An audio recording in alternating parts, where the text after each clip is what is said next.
Hey, it's Matt Schwartz, the Welding Geek here, and on this video, I am building the new chest piece, Beskar steel, aka aluminum, chest piece for the Mandalorian. So if you want to see how I went about making this, stay tuned to the video.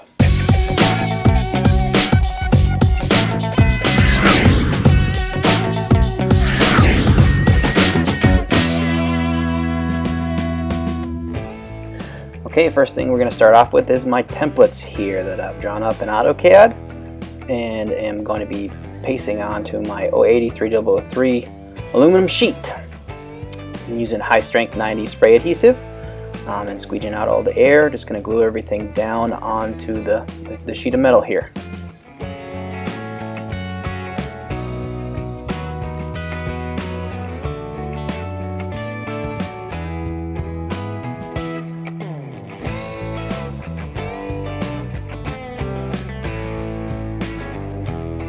After that, I'm coming over to the hydraulic shear and I'm going to shear out all the pieces in bulk and then hit all the straight edges with the hydraulic shear. Yeah, and you got to be careful here because I've nailed my fingertips underneath this guard and it was not fun.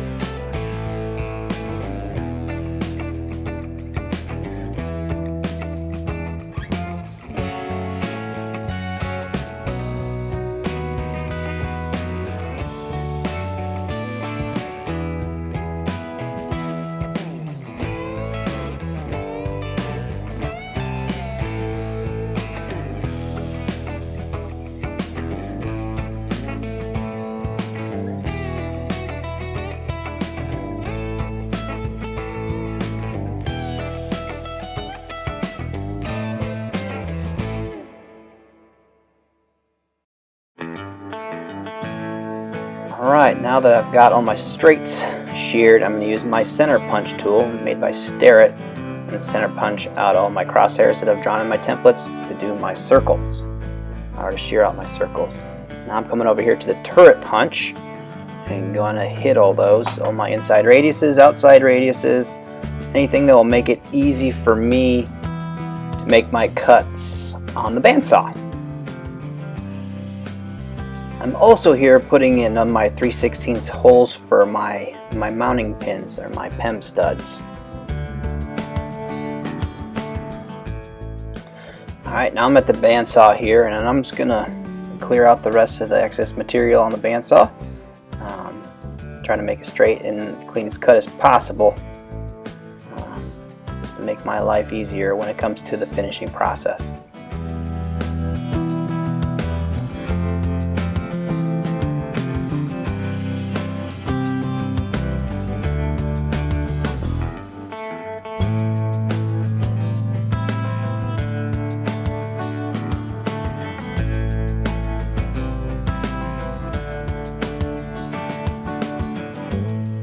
If you're watching closely, you can see how all these holes that I've put in are coming into play here, just making it easy.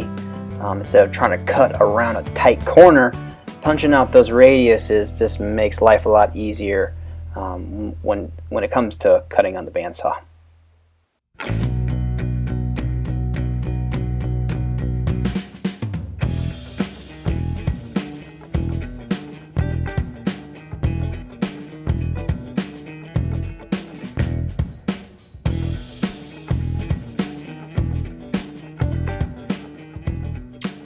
Alright, I'm going to focus here on the ab plate, deburring with an angle head grinder and a Scotch-Brite pad. I'm deburring also with my little deburring knife.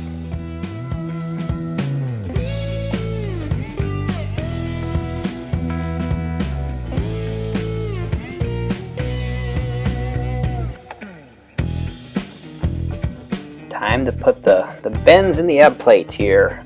Just taking it over to the apron brake. Using my angle finder here to kind of guesstimate what those bends are. You have to bend one side on the one side because there's an opposite bend. So I use the edge on one side and the edge on the other just so I'm not destroying that little bottom bend there, if that makes sense.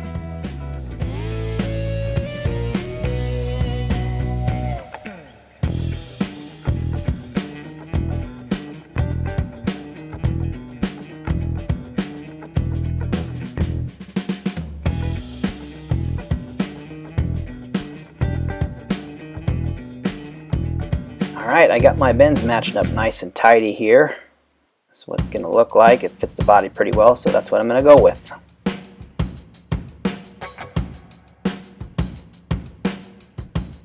Alright, on to the upper chest plate pieces. I'm deburring once again with my angle head grinder and Scotch-Brite, because I'm going to be welding on these pieces, and I also don't want any sharp edges on any of the non-welded pieces. So I hit with the Scotch-Brite and then probably hit it here with my deburring knife, and then I'll start forming the edge pieces.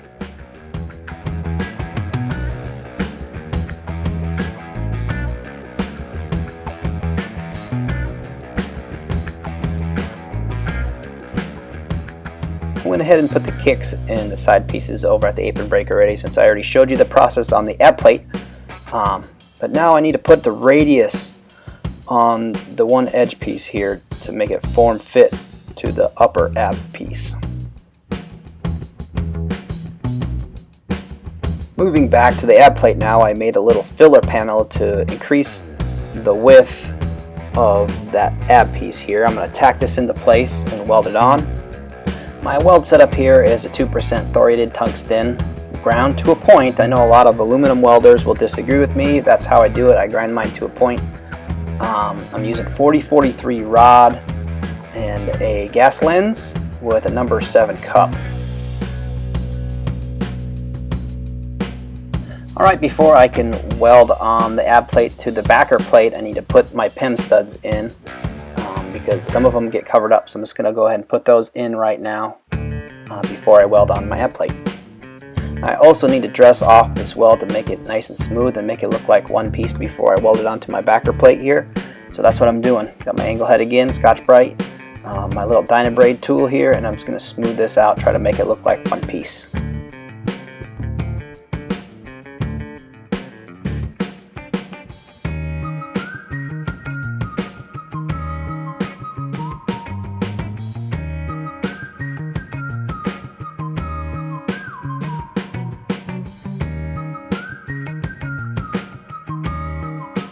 Now that I have it positioned where I want, I'm going to go ahead and weld the outside seams, because I can dress those easy and it will make it look more bulked up than what it really is. So go ahead and do that.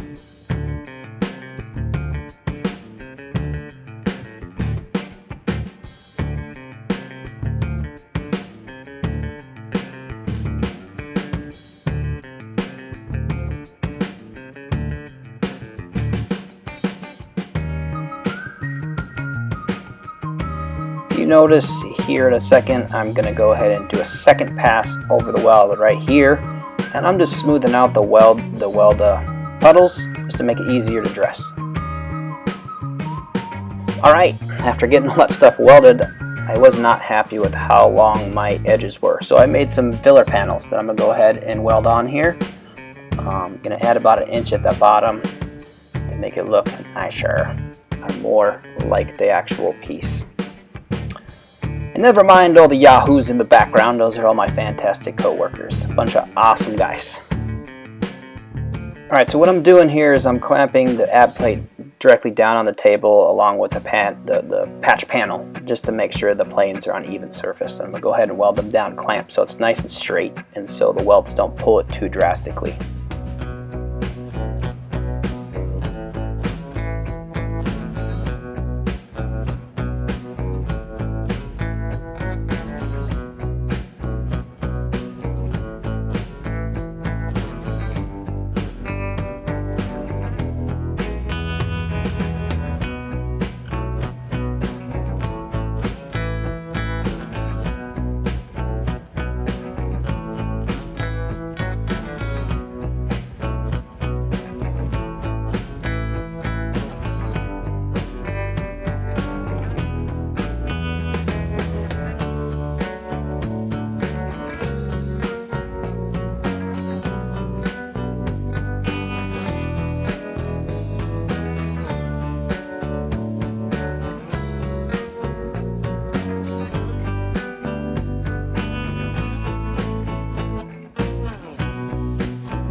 Alright, upper chest piece time. I'm going to go ahead and tack weld on the little side plates here with the fusion tack weld.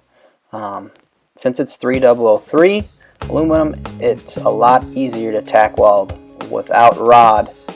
For some reason, 6061, 5052, they trying to fuse tack it, it tends to separate. So that's why I like using 3003. It's a lot more forgiving of an aluminum.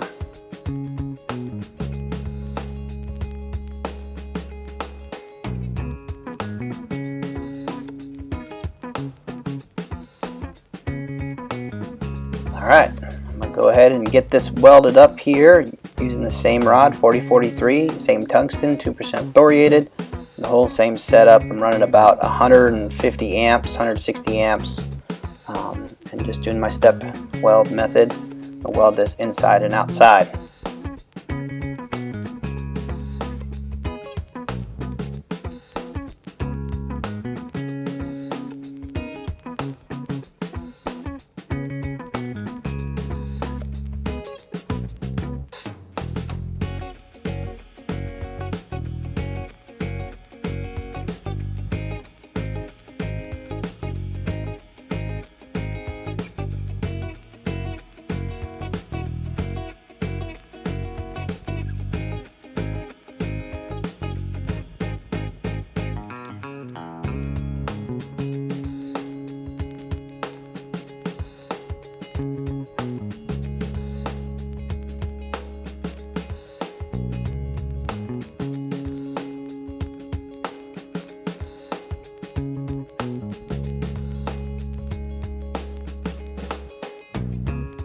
Since I've got a V bend in here, I can't bend it on the brake, so I'm going to go ahead and put that in with my body hammer and just tamp it down.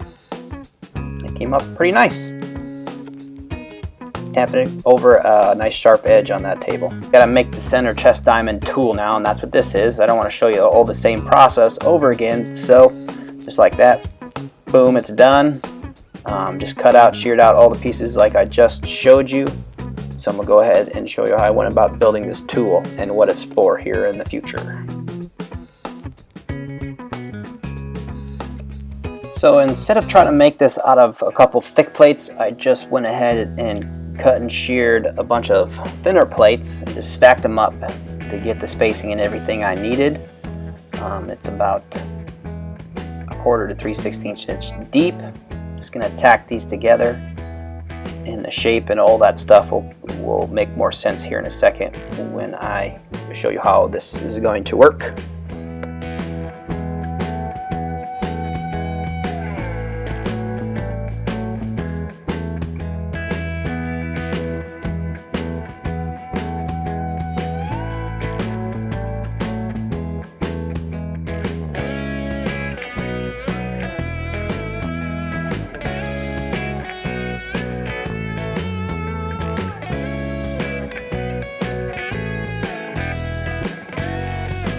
Alright, I got my pieces all stacked up on here, and when I press this in the press, it should give me the form I'm looking for.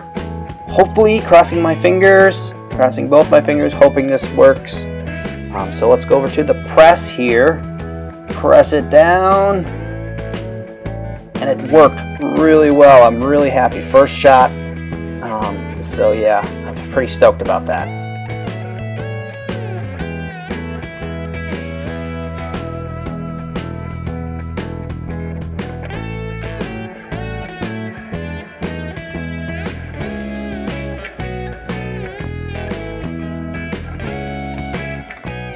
And this is the feature that I was attempting with that tool, with the diamond, and it came out like so good. I was really happy with how this turned out.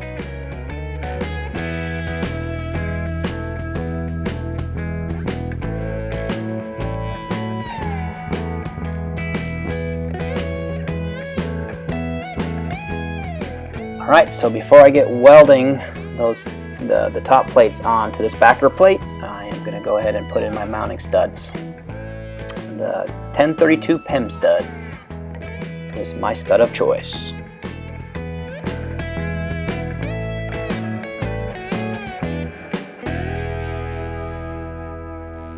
Okay, I'm going to go ahead and try to position these two plates just right so they look right, and then get them tacked into place.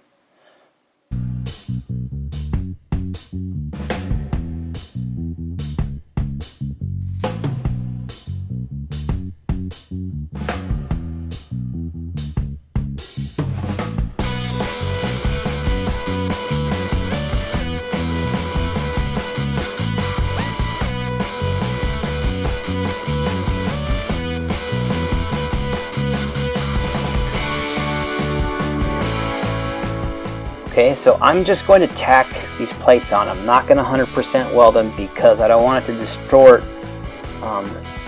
my finish on the front. Even though the tacks do a little bit, I didn't want it fully done like that.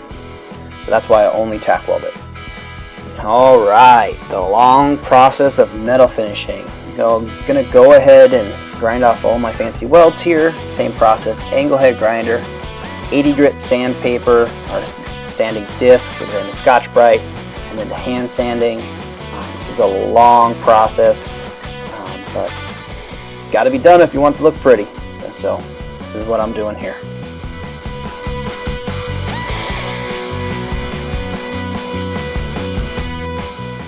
Also going to use the DA sander to get a nice flat sand finish. And this was with 200 grit, I believe. This just gives it to be more uniform with a bigger pad.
Alright, I'm just going to use some hand sandpaper here and try to sand it in the same direction to give it a grain back. You don't want a lot of swirls in your metal finish. You want it to all be going the same direction.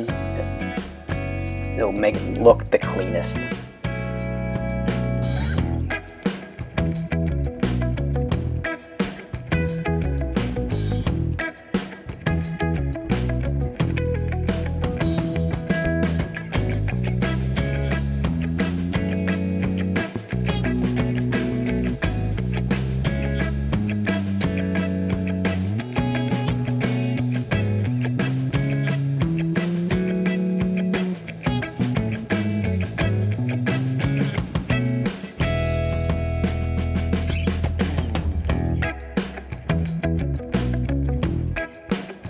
Alright, I gotta do a little work to the chest diamond. Looks like there's a little square at the very bottom, and I have to cut out for that, so I'm gonna go ahead and do that. Punch. This is a hole punch. It's a Roper Whitney punch, is what the brand name, if anybody's wondering, and just a little small file. And I'm gonna file this little square in the bottom.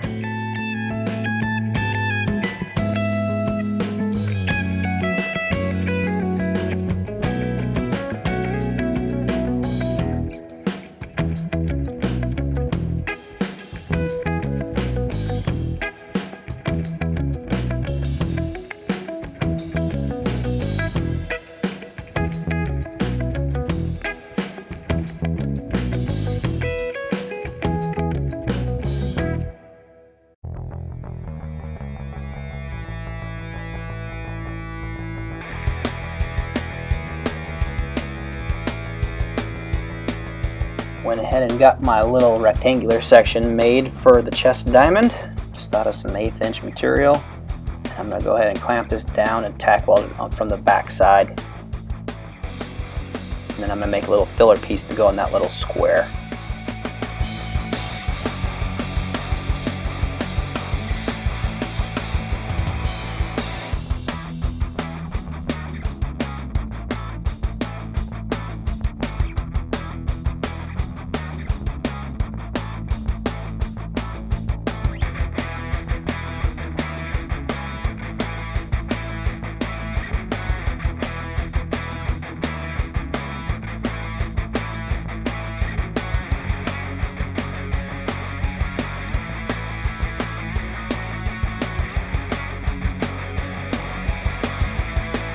Alright, so after mating these two pieces up the top and bottom, I noticed these studs are not going to work. So I'm going to go ahead and just cut out some washers and press some studs in those and then weld the washers to this backer plate in the right spot.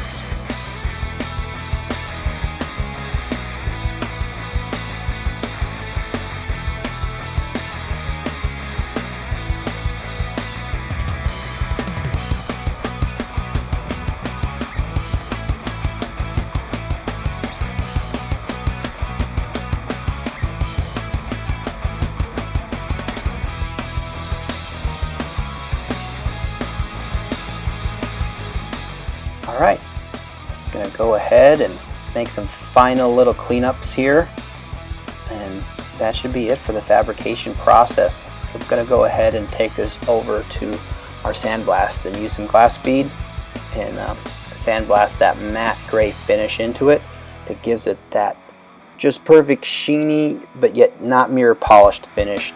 It's just a sandblast finish.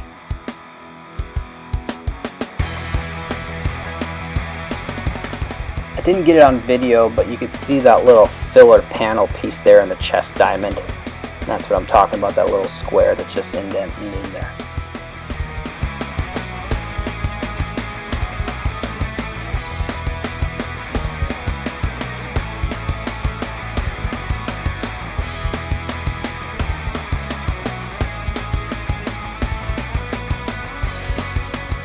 Alright, and then the final process here. Getting out the old Hoosier metal polish and just doing it by hand with the paper towel, not to get it too aggressive, just to give it that dull Beskar metal sheen that we're looking for. A lot of elbow grease in this process.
Here it is in all of its shiny glory. The ab plate with the mounting studs on the back, 080 3003 aluminum. The same with the chest plate. Get up close to the diamond.